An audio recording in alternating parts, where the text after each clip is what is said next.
I was born in Kansas in 1884 and lived in Topeka till I was 18, moved to New York, and lived in New York until I was 45, never once wishing that I could have a garden.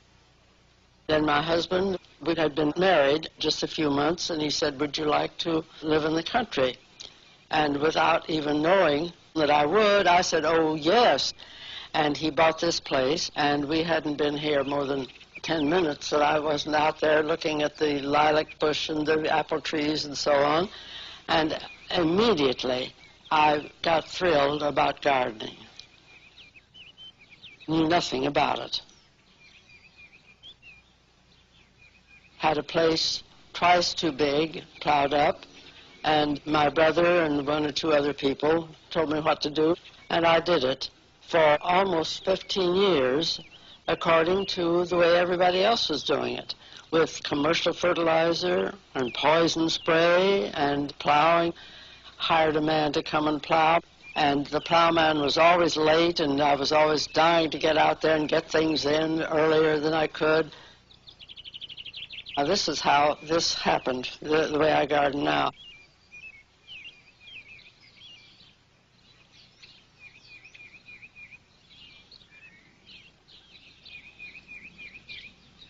One morning in early April, I went out to the garden, couldn't do anything, just went out to shed a tear because I couldn't begin to plant. The plowman hadn't come. I walked over to the asparagus, and I said, we don't have to plow for you. Why do we have to plow for the other vegetables? And the asparagus said, you don't. Go ahead and plant.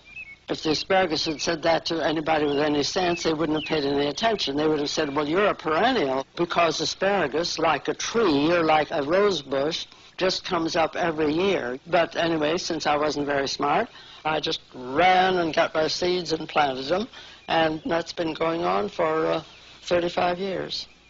I never had a plowman again.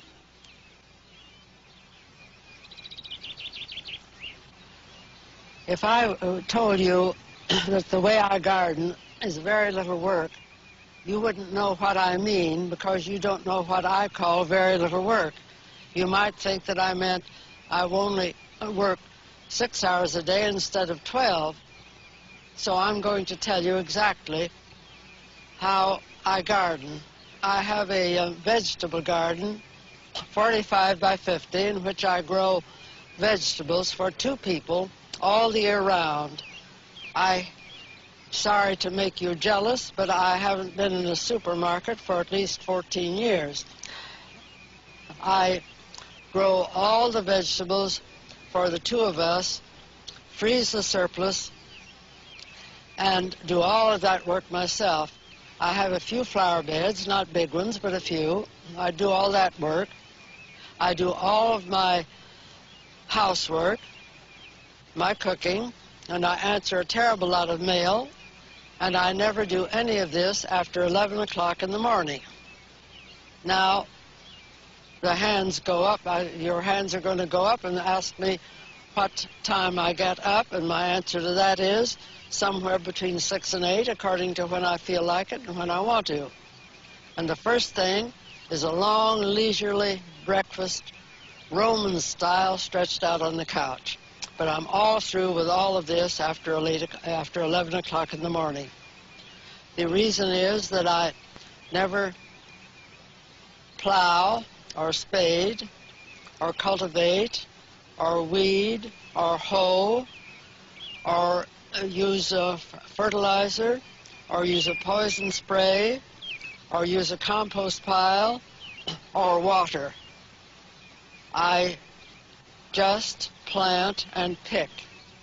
The reason that I can do all this is because I keep my ground covered all year long on hay mulch, which rots, fertilizes the ground, keeps down the weeds, keeps the ground soft, and that's all there is to it.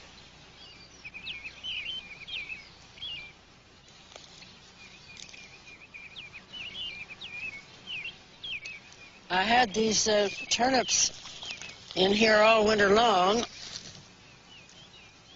and I've picked most of them. They look awfully little, but that's because I picked all the big ones. But there are a few left. We'll eat those.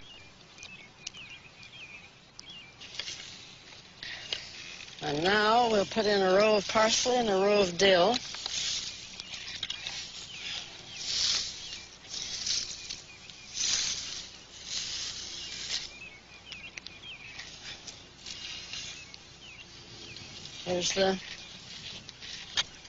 We eat them together, so we plant them together. Why not?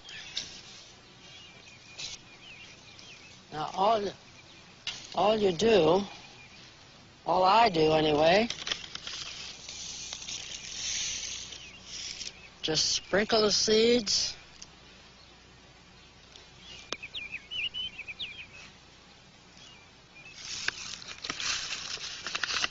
Now, I never really cover seeds the way most people do.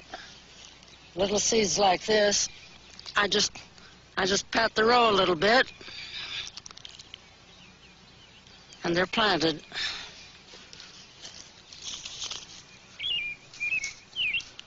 And the same with the dill.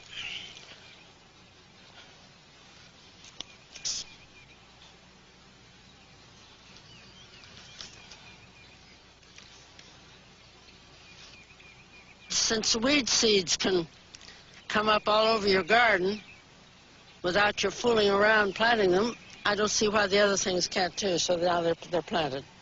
That's it for the parsley and dill. Now I'm going to plant some potatoes. No, I'm not going to call it planting. Everybody wouldn't dream of planting potatoes like this, but I can think of no reason why not. They grow.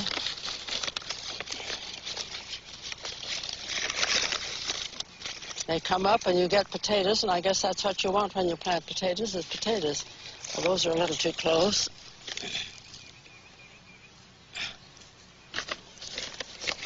See, I had these in the house all winter. And then they begin to sprout, and then instead of throwing them away, you just come and throw them on the ground. And later on in the year, you come out and pick some potatoes. It's very simple.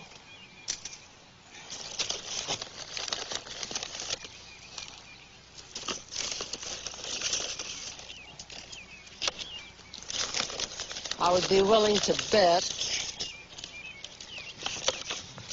that 99 out of 100 people who see me do this wouldn't do it themselves. But that doesn't bother me. That's it. Potatoes are planted.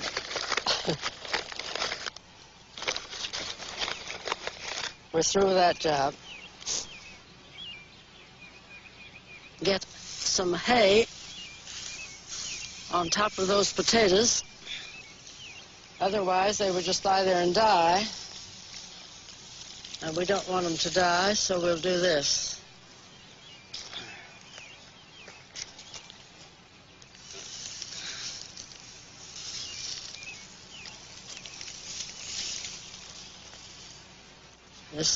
This keeps the... You see, most people would cut those potatoes up with just one sprout in each piece of potato, but you don't have to, and I don't do anything I don't want to do unless I have to, and I don't have to. So there we are.